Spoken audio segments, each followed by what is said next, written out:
Hello dear students, welcome to our YouTube channel EnviroScience Simplified. Today we will discuss about a very important topic biogeochemical cycle कि biogeochemical cycle होता क्या है, इसके कितने types हैं और इसका क्या इंपॉर्टेंस है। तो चलिए स्टार्ट करते हैं आज का हमारा न्यू टॉपिक बायोजियोकेमिकल साइकिल।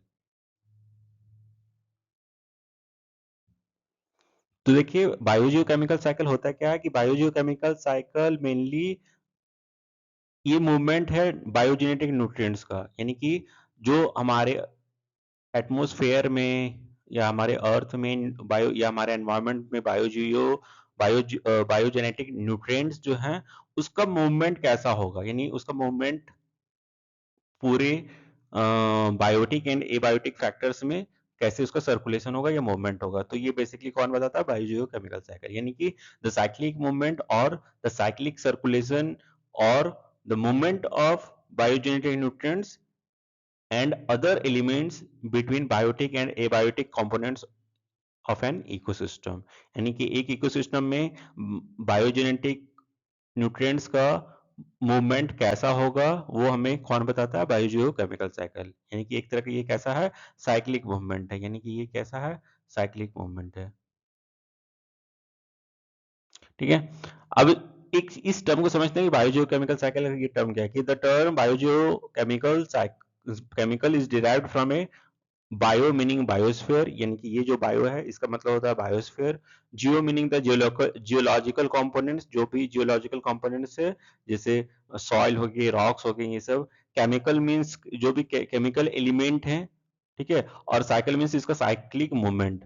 तो ये बायोजियोकेमिकल साइकिल क्या है, अगर हम इस टर्म को लिटरली देखें तो ये हमें क्या बताता है कि the cyclic movement of biogenetic nutrients और biogenetic material in the atmosphere through the biotic and abiotic factors और कंपोनेंट्स। ठीक है, अब देखिए कि the matter on earth is conserved and present in the form of atoms. हम जानते हैं कि जो भी मैटर है हमारे अर्थ में, ठीक है, वो एटम्स के फॉर्म में प्रेजेंट है। Since matter can neither be created not destroy, और हम जानते हैं कि मैटर को ना तो हम बना सकते हैं और ना ही डिस्ट्रॉय कर सकते हैं। It is recycle in earth system in various form. सिर्फ ये क्या होता है, एक फॉर्म से दूसरे फॉर्म में ये हमारे अर्थ सिस्टम में चेंज होता है या हम उसको रिसाइकल कर सकते हैं। तो the earth obtains energy from the sun which is radiated back to as heat. Rest all the elements are present in a closed system. The major elements include, अब देखिए हम देखते हैं कि हमारा जो मेजर एलिमेंट्स हैं जो कि हम बायोजियोकेमिकल साइकिल में पढ़ेंगे वो है carbon, hydrogen, nitrogen, oxygen, phosphorus and sulphur. तो ये हमारे सबसे बेसिक और मेन एलिमेंट्स है हमारे अर्थ में, जिसका इंपॉर्टेंस हमारे बायोजियोकेमिकल साइकिल में यानी इकोसिस्टम में बहुत ज्यादा है। ठीक है, तो इसको हम एक एक करके पढ़ेंगे। This elements are recycled through the biotic and abiotic components of the ecosystem. और हमारे पूरे इंटायर इकोसिस्टम में ये जो एलिमेंट्स है बार बार रिसाइकल होते हैं, यानी रिसाइकल होते रहते हैं बायोटिक और एबायोटिक कंपोनेंट्स के द्वारा। द एटमॉस्फेयर, हाइड्रोस्फेयर और and lithosphere are the abiotic components of the ecosystem. और ये जितने भी एलिमेंट्स हैं वो हमारे एटमॉस्फेयर में, हाइड्रोस्फेयर में और लिथोस्फेयर में सभी में पाए जाते हैं। ठीक है, तो अब हम चलिए इसके टाइप्स को देख लेते हैं। तो टाइप्स ऑफ बायोजियोकेमिकल साइकिल, तो इसके दो टाइप्स हैं, एक है गैसियस साइकिल और एक है सेडिमेंट्री साइकिल। ठीक है, यानी कि एक है गैसियस साइकिल और एक है सेडिमेंट्री साइकिल। हम बायोजियोकेमिकल साइकिल को दो तरह से जानते हैं, यानी there are two types of biogeochemical cycle. First one is gaseous cycle and second is sedimentary cycle. अब ये दोनों में डिफरेंस क्या है ये समझते हैं। तो गैसियस साइकिल वैसे साइकिल को कहते हैं जिसमें जो भी एलिमेंट होंगे तो वो गैसियस फेज में होंगे या फिर वो गैसियस स्टेट में होंगे। ठीक है, यानी उसका मेन जो एलिमेंट का रिजर्वायर होगा वो गैसियस फेज में होगा, इसीलिए हम उसे गैसियस साइकिल में रखते हैं। यानी it includes like carbon, oxygen, nitrogen and water.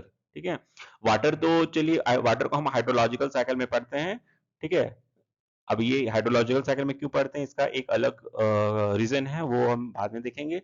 ये है कि गैसेस साइकिल में ये आते हैं carbon cycle, oxygen cycle and nitrogen cycle.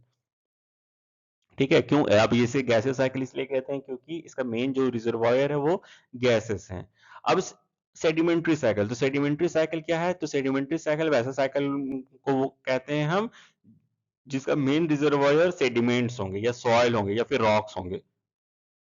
और इसमें कौन कौन से एलिमेंट इंक्लूड है? सल्फर, फास्फोरस, ठीक है, ये सब सल्फर, फास्फोरस, कैल्शियम, ठीक है, कैल्शियम भी आते हैं, वो सेडिमेंट्री साइकिल में है। ठीक है, अब आते हैं वाटर को। तो वाटर को हम हाइड्रोलॉजिकल साइकिल में रखते हैं, क्यों? क्योंकि वाटर जो है हमारे अर्थ में वो सॉलिड में भी है, लिक्विड में भी है और गैसेस फेज में भी, यानी ये तीनों फेज यानी तीनों स्टेट्स में होते हैं। इसीलिए हम इसे ना तो गैसेस साइकिल में इंक्लूड करते हैं और ना ही सेडिमेंट्री साइकिल में इंक्लूड करते हैं। इसलिए हम इसे वाटर साइकिल को हम हाइड्रोलॉजिकल साइकिल में इंक्लूड करते हैं, हाइड्रोलॉजिकल साइकिल कहते हैं, क्योंकि इसका एक सेपरेट साइकिल है जिसे हम हाइड्रोलॉजिकल साइकिल कहते हैं। ठीक है, अब हम देखते हैं कि सबसे पहले वाटर साइकिल क्या है। तो वाटर साइकिल क्या है? तो जैसे हमने पढ़ा कि बायोजियोकेमिकल साइकिल क्या है? साइक्लिक मूवमेंट है या साइक्लिक सर्कुलेशन है, किसका? बायोजेनेटिक न्यूट्रिएंट का।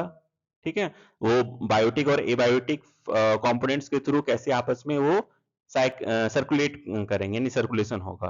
तो अब इसमें वाटर साइकिल में क्या होगा कि ये वाटर का साइक्लिक होगा, यानी कि ये मूवमेंट होगा, साइक्लिक मूवमेंट किसका? वाटर का, यानी एटमॉस्फेयर से अर्थ में और अर्थ टू एटमॉस्फेयर में, यानी हमारे पूरे एनवायरनमेंट, एंटायर एनवायरनमेंट में कैसे वाटर का अलग अलग फेसेस यानी अलग अलग फॉर्म में वो मूवमेंट होगा। ठीक है, तो इसे हम वाटर साइकिल कहते हैं, यानी the water from the different water bodies इवापोरेट्स,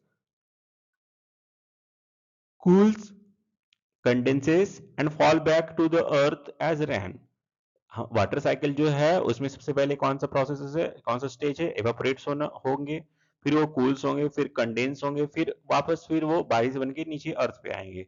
तो this biogeochemical cycle is responsible for maintaining weather conditions. ये वाटर साइकिल ही जो है ये वेदर कंडीशंस को भी मेंटेन करते हैं। The water in its various forms interact with the surroundings and changes the atmosphere and pressure of the atmosphere. There is another process called evapotranspiration. इसमें एक अलग और भी प्रोसेस होता है वाटर साइकिल में, जिसको हम इवापोट्रांसपिरेशन कहते हैं। That is vapour produced from leaves. जो भी प्लांट या ट्रीज में जो लीव्स होते हैं वो भी क्या करते हैं? हीट लॉस करते हैं, ठीक है ना, यानी उससे भी क्या होता है? हीट के फॉर्म में एनर्जी रिलीज होता है, जिसे हम इवापोट्रांसपिरेशन कहते हैं। उस प्रोसेस को हम इवापोट्रांसपिरेशन कहते हैं। It is the evaporation of water from the leaves, soil and water bodies to the atmosphere which again condense and fall as rain। ठीक है, और ये भी फिर वेफर के फॉर्म में फिर ये राइज करेंगे, फिर ये कंडेंसेशन होगा, फिर वापस बारिश बन के फिर नीचे आएंगे। तो ये साइक्लिक मूवमेंट ऐसा चलता रहता है, जिसे हम वाटर साइकिल में देखते हैं, यानी कि the water cycle also known as the hydrological cycle or the hydrological cycle describes the continuous movement of water on above and below the surface of the earth। ठीक है, अब वाटर साइकिल में क्या इसके डायग्राम में क्या हम देखते हैं कि ड्यूरिंग दिस प्रोसेस, इस प्रोसेस में during this process water changes it's state from one phase two another. इस वाटर साइकिल में, इस प्रोसेस में जो वाटर है उसका स्टेट जो है बार बार चेंज होता रहता है, यानी उसका फेज चेंज होता रहता है, but the total number of water particles remains the same. लेकिन इसके जो भी वाटर पार्टिकल्स होंगे वो तो सेम ही होंगे। ठीक है, in other words, if it were possible to collect and boil 100 grams of water, it will still retain a mass of 100 grams as a steam। अगर हम चाहें कि 100 ग्राम ऑफ वाटर को हम बॉयल करें, ठीक है, अब उसका 100 ग्राम वाटर को बॉयल करने के बाद जो उसमें स्टीम्स फॉर्म करता है, तो वो उसमें जो मास होगा वो 100 ग्राम ही होगा।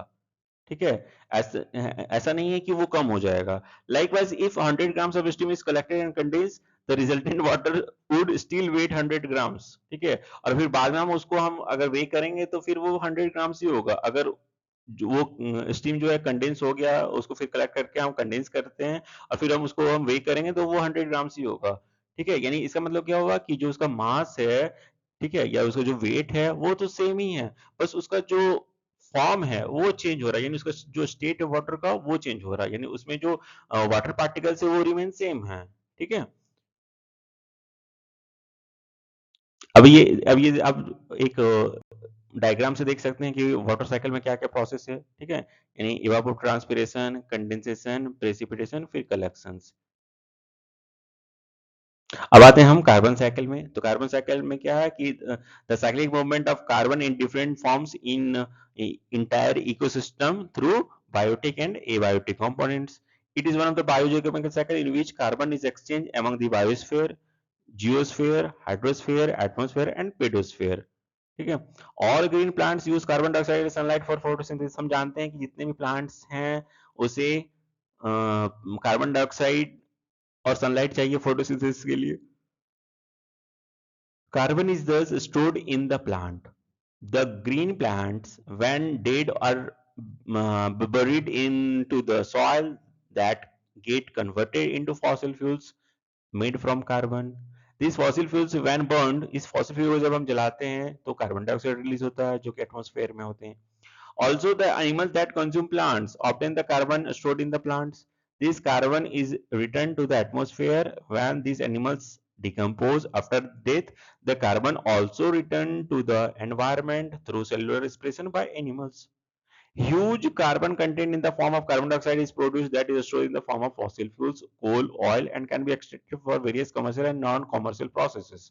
यानी कि अगर हम फॉसिल फ्यूल्स को जलाते हैं तो उसमें ह्यूज कंटेंट में यानी बहुत ज्यादा कंटेंट में क्या होता है कार्बन डाइऑक्साइड रिलीज होता है.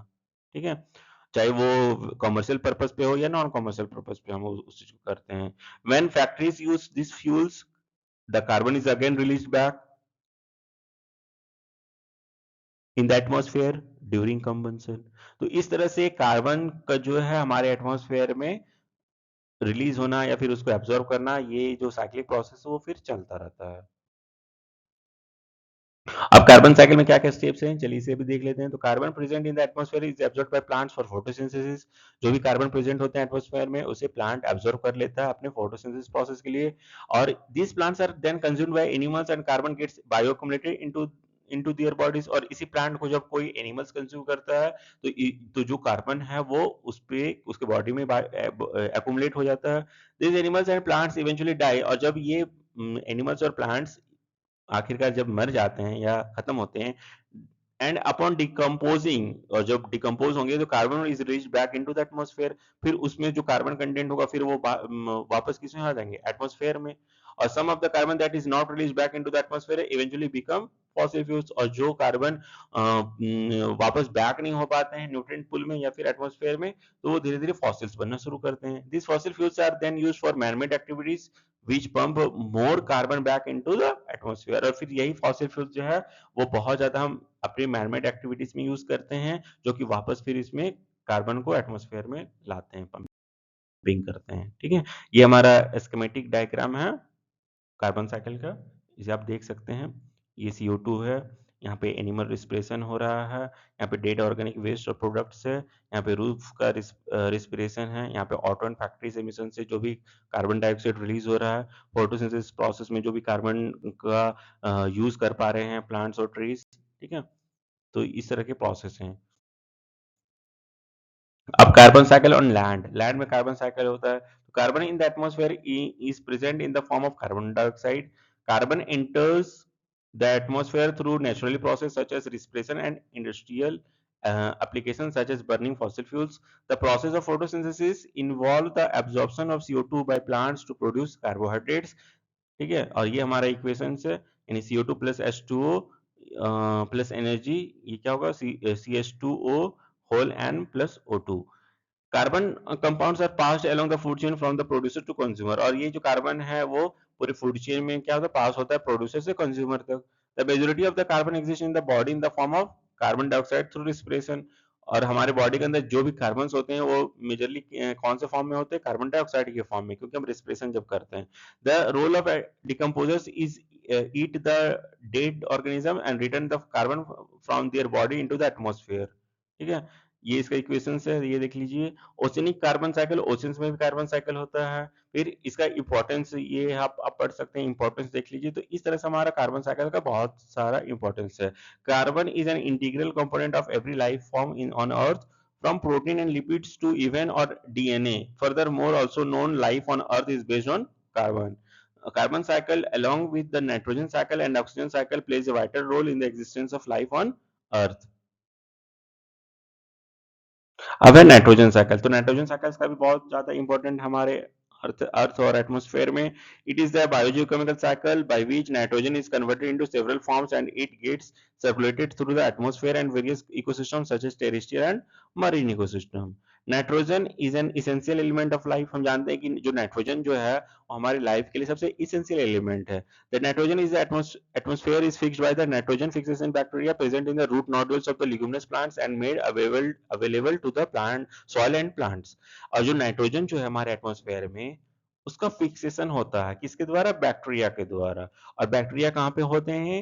ये रूट नोड्यूल्स में. और रूट नोड्यूल्स किसको कहते हैं? जो ल्यूग्यूमिनस प्लांट्स होते हैं उसके रूट्स में एक छोटे छोटे पैकेट्स होते हैं. ठीक है, ये मान के चलिए कि एक कोई भी प्लांट है. ठीक है, तो इस प्लांट का जो रूट है यहाँ पे छोटे छोटे इस तरह के पैकेट्स होते हैं और जिसे हम रूट नोड्यूल्स कहते हैं. और इसमें क्या होते हैं? बैक्टीरिया होते हैं. ठीक है, और यही बैक्टीरिया क्या करते हैं? नाइट्रोजन का फिक्सेशन करते हैं. ठीक है, और लिगुमिनस प्लांट्स किसको कहते हैं? जैसे चना हो गया, पल्सेस हो गया, तो ये सब वह लिगुमिनस प्लांट्स होते हैं. ये नाइट्रोजन फिक्सेशन ज्यादा करते हैं एटमॉस्फेयर में. ठीक है, और ये जो बैक्टीरिया है वो कैसा होता है? Symbiotic bacteria. सिम्बायोटिक मतलब कि प्लस प्लस इंटरेक्शंस होते हैं. सिम्बायोटिक बैक्टीरिया यानी कि ये जो बैक्टीरिया है ये इसे नाइट्रोजन फिक्स करके दे रहे हैं प्लांट को. और ये प्लांट जो है वो बैक्टीरिया को क्या दिए? शेल्टर दिए, रहने के लिए घर दिए. तो इस तरह से ये दोनों के बीच में क्या रिलेशनशिप हुआ? सिम्बायोटिक का. ठीक है, म्यूचुअलिज्म का. The bacteria present in the roots of the plants convert this nitrogen gas into usable compound called ammonia.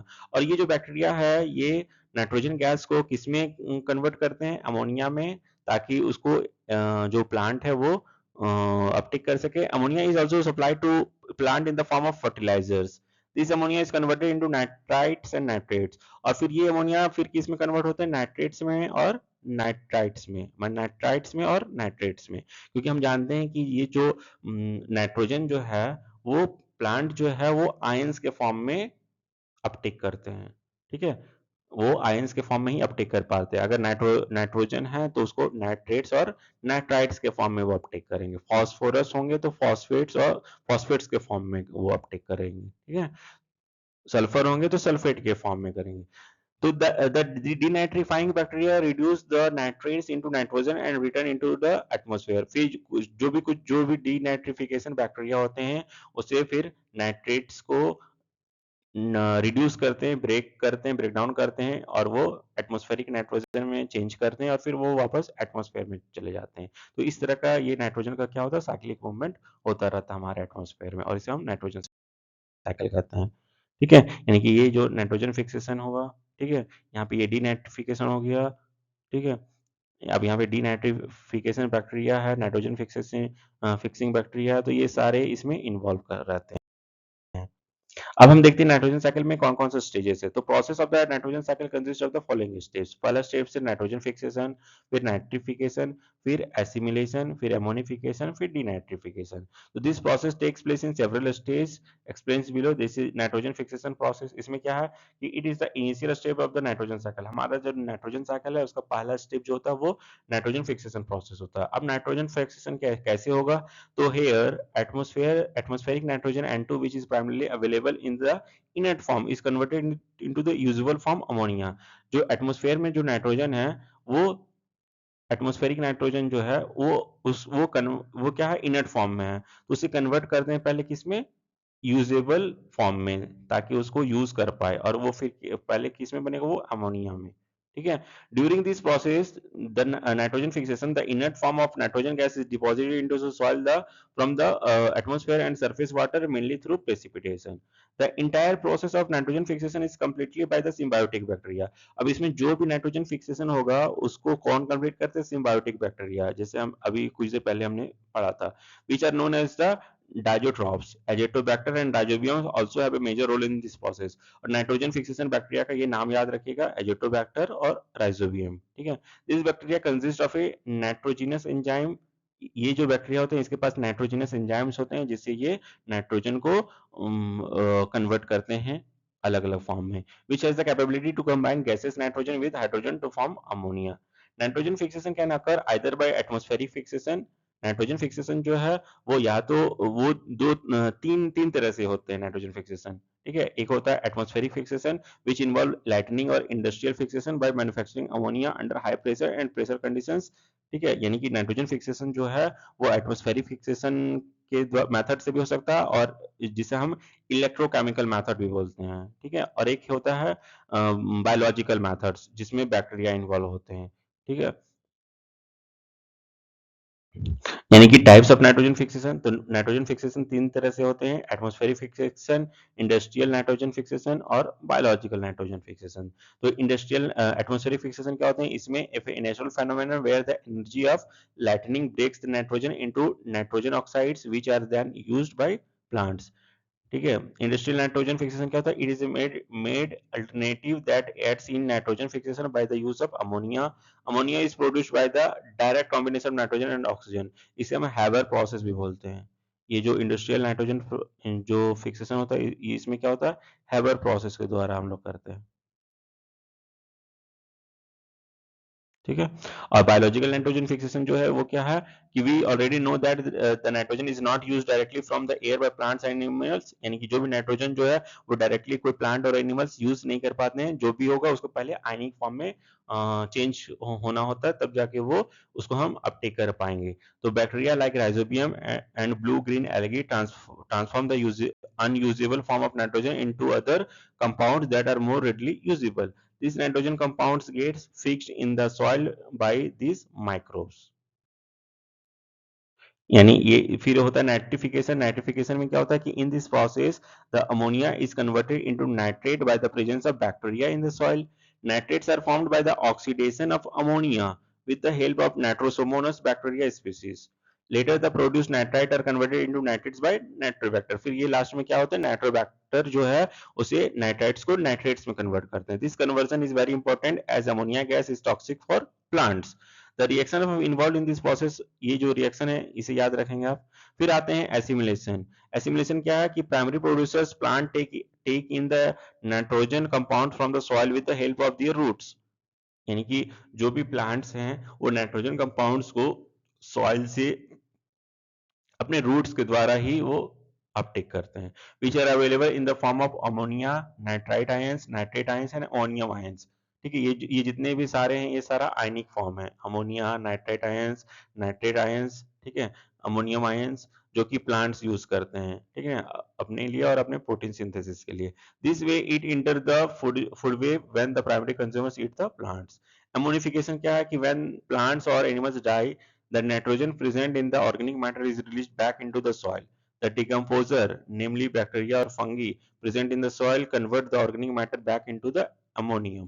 This process of decomposition produces ammonia, which is further used for the biological process. यानी कि अब नाम में ammonification मतलब इसमें किसका formation होगा, ammonia का, ठीक है। नाइट्रिफिकेशन में इसमें किसमें कन्वर्ट होगा वो नाइट्रोजन, नाइट्राइट्स और नाइट्रेट्स में, ठीक है। अब आते हैं डीनाइट्रिफिकेशन। तो डीनाइट्रिफिकेशन मतलब क्या कि जो भी नाइट्रेट्स, अमोनिया और नाइट्राइट्स जो भी फॉर्म हुए हैं यानी जो भी कन्वर्ट हुए हैं वो फिर से वापस में एटमॉस्फेरिक नाइट्रोजन में चेंज हो जाते हैं, यानी कि और उस प्रोसेस को हम डीनाइट्रिफिकेशन कहते हैं। यानी denitrification is a process in which the nitrogen compounds make their way back into the atmosphere by converting nitrate into gaseous nitrogen. This process of the nitrogen cycle is the final stage, occurs in the absence of oxygen.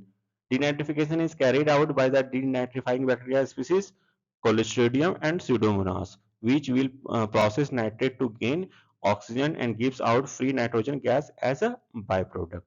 ठीक है, तो ये हमारा हुआ nitrogen cycle. अब nitrogen cycle in marine ecosystem, nitrogen cycle marine ecosystem में भी होता है, ठीक है। तो the process of the nitrogen cycle occurs in the same manner in the marine ecosystem as the terrestrial ecosystem.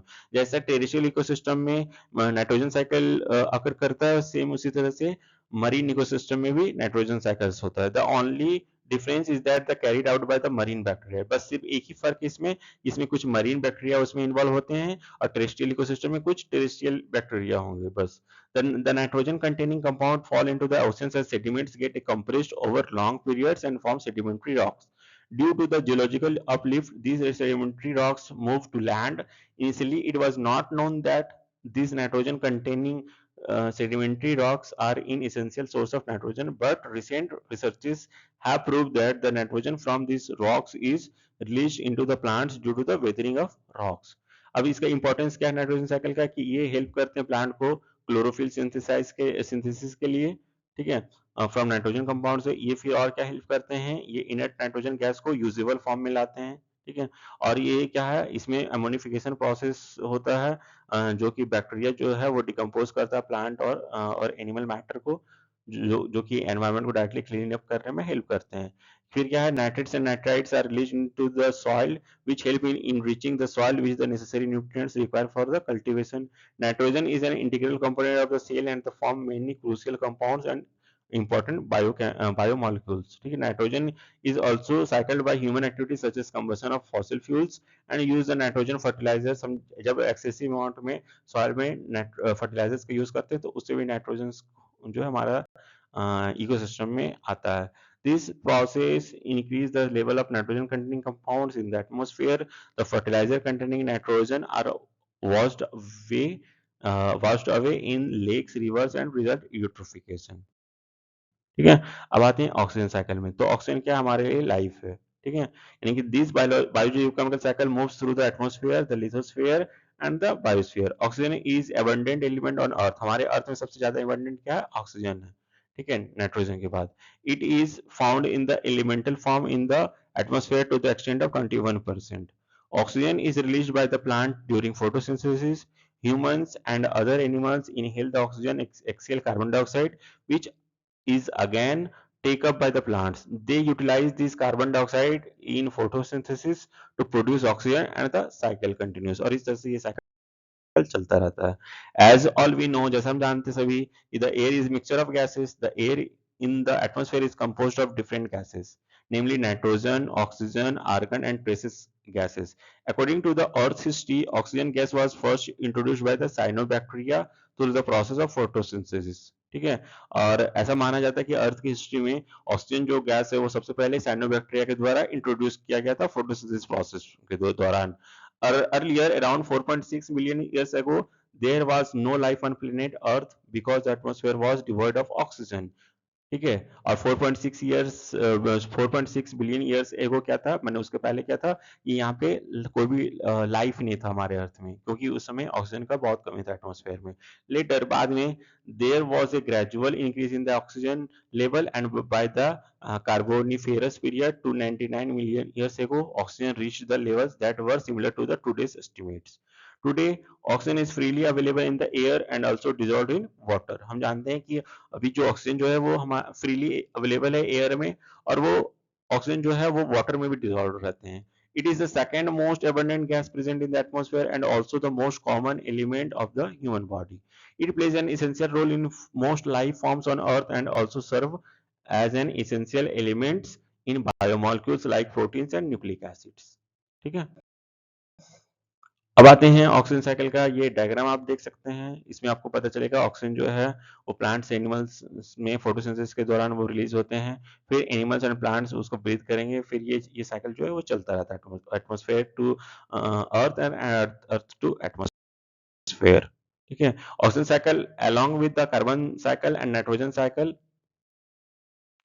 plays an essential role in the existence of life on Earth. The oxygen cycle is a biological process which helps in maintaining the oxygen level by moving through three main spheres of the Earth, which are atmosphere, lithosphere, and biosphere. This biogeochemical cycle explains the movement of oxygen gas within the atmosphere. पूरे हमारे atmosphere में oxygen gas का कैसे movement होता है या circulation होता है, या इकोसिस्टम में कैसे सर्कुलेशन होगा, या बायोस्फीयर में कैसे सर्कुलेशन होता है ऑक्सीजन का, तो ये हमें बायोजियोकेमिकल साइकिल से पता चलता है। The oxygen cycle is interconnected with the carbon cycle, यानी ऑक्सीजन साइकिल जो है वो डायरेक्टली किससे कनेक्टेड है, कार्बन साइकिल से। The atmosphere is a layer of gases present above the earth surface. The sum of Earth's ecosystem makes a biosphere. Lithosphere is the solid outer sections along with the earth crust, and it is the largest reservoir of oxygen. अब देखते हैं कि oxygen का क्या क्या, oxygen cycle का क्या stages है। तो फर्स्ट स्टेज क्या है कि all green plants during the process of photosynthesis release oxygen back into the atmosphere as a by product. Stage 2 में क्या है कि all aerobic organisms use free oxygen from respiration. हम जितने भी रेस्पिरेशन करते हैं उसमें जितने भी ऑर्गेनिजम्स हैं उसे फ्री में ऑक्सीजन यूज कर पाते हैं वो, ठीक है। और थर्ड इसका क्या स्टेज है, प्रोसेस है कि animals exhale carbon dioxide back into the atmosphere which is again used by the plant during photosynthesis. Now oxygen is balanced within the atmosphere. अब प्रोडक्शन ऑफ ऑक्सीजन यानी कि ये plant के द्वारा होता है। तो the leading creators of oxygens are present oxygen are plant by the process of photosynthesis. Photosynthesis is a biological process by which all green plants synthesize their food in the presence of sunlight. During photosynthesis, plants use sunlight, water, carbon dioxide to create energy, and oxygen gas is liberated as a byproduct of this process. Sunlight क्या है कि sunlight also produces oxygen. Some oxygen gas is produced when the sunlight reacts with water vapor in the atmosphere. अब आते हैं phosphorus cycle में। तो हम जानते हैं कि फॉस्फोरस साइकिल कैसा है, सेडिमेंट्री टाइप का साइकिल है, यानी कि इसका मेन जो रिजर्वायर होगा वो सेडिमेंट्स होंगे, सॉइल होंगे, रॉक्स होंगे। तो in this biogeochemical cycle phosphorus moves through the hydrosphere, lithosphere and biosphere. Phosphorus is extracted by the weathering of rocks, यानी weathering of rocks मतलब breakdown of rocks. Due to rains and erosion, phosphorus is washed away in the soil and water bodies. Plants and animals obtain this phosphorus through the soil and water and grow. Microorganisms also require phosphorus for their growth. When the plants and animals die, they decompose and the stored phosphorus is returned to the soil and water bodies which is again consumed by plants and animals and the cycles continues। और इस तरह से cycle जो है phosphorus का वो continue चलता रहता है। अब क्या क्या स्टेप्स हैं फॉस्फोरस साइकिल में, तो वेदरिंग होते हैं, फिर एब्जॉर्प्शन प्लांट्स के द्वारा एब्जॉर्ब कर लिया जाता है वो, फिर एनिमल्स के द्वारा भी एब्जॉर्प्शन होता है, फिर वो वापस रिटर्न हो जाते हैं एनवायरनमेंट में थ्रू डिकम्पोजिशन प्रोसेस से। तो ये रहा हमारा वेदरिंग प्रोसेस जिसमें phosphorus is found in the rocks in abundance. That is why phosphorus cycle starts in the earth crust. The phosphate salts are broke down from the rocks, this salts are washed away into the ground where the mix in the soil. फिर ये plants के द्वारा क्या होता है, absorb होते हैं। फिर ये जो यहाँ यहाँ ये जो होंगे फिर एनिमल्स के द्वारा एब्जॉर्प्शन होगा उसका, फिर वो वापस रिटर्न हो जाते हैं पूरे एनवायरनमेंट में या एटमॉस्फेयर में। तो इस तरह से फास्फोरस का पूरे इकोसिस्टम में सर्कुलेशन और मूवमेंट होता रहता है बाय डिफरेंट डिफरेंट स्टेज से, ठीक है, चाहे वो वेदरिंग हो, एब्जॉर्प्शन बाय प्लांट्स हो, एब्जॉर्प्शन बाय एनिमल्स हो, ठीक है। यानी ये इसका डायग्राम हो गया फास्फोरस साइकिल का, ठीक है। यानी कि ये जो सेडिमेंट्स हैं इसका जो ब्रेकडाउन होगा, ठीक है, या वेदरिंग होगा, फिर ये फॉस्फेट सॉइल फॉर्म करेंगे, फिर इसे अपटेक करेगा कौन, एब्जॉर्प्शन होगा प्लांट्स के द्वारा, फिर कुछ पार्ट होगा वो एनिमल्स के द्वारा भी किया जाएगा, फिर एनिमल्स ये सब जब डेड टिके होंगे तो ये फिर सेडिमेंट्स बन जाएंगे। तो इस तरह से ये साइक्लिंग चलता रहता है। फिर है सल्फर साइकिल। तो सल्फर साइकिल क्या है कि this biogeochemical cycles move through the rocks, water bodies and living systems. Sulphur is release into the atmosphere by the weathering of rocks and is converted into sulphates, यानी कि ये weathering of rocks में के कारण से release होते हैं हमारे एटमॉस्फेयर में, और इसमें क्या ये फॉर्म करते हैं सल्फेट्स का, ठीक है। अब सल्फर का आयनिक फॉर्म क्या हो गया सल्फेट्स, जिससे प्लांट अपटेक कर सके animals. These sulfates are taken up by the microorganisms and plants and converted into organic forms. Organic sulfur is consumed by the animals through food. When the animals die, जब animals die होते हैं and decompose होते हैं, sulfur is returned into the soil, which is again obtained by the plants and microbes, and the cycle continues। और इस तरह से cycle continuous चलता रहता है। ये हुआ सल्फर साइकिल का, ठीक है, डायग्राम। सेडिमेंटेशंस, फिर रॉक सल्फर, फिर ये इसका वेदरिंग होगा, फिर सल्फर इन सॉइल, फिर इसे प्लांट्स और एनिमल्स के द्वारा क्या हुआ एब्जॉर्ब किया जाएगा, फिर इसका एक्सक्रेटा एनिमल्स जब उसका जो भी एक्सक्रेटा होगा उसको फिर डिकम्पोज करेगा, फिर उससे सल्फाइड फॉर्म होगा, और कुछ कुछ इसको बैक्टीरिया भी करते हैं, ठीक है। तो इस तरह से ये साइकिल चलता है। Sulfur is one of the most abundant element on the earth. It is a yellow, brittle, tasteless, outerless non-metal. Sulfur is present in all kinds of proteins.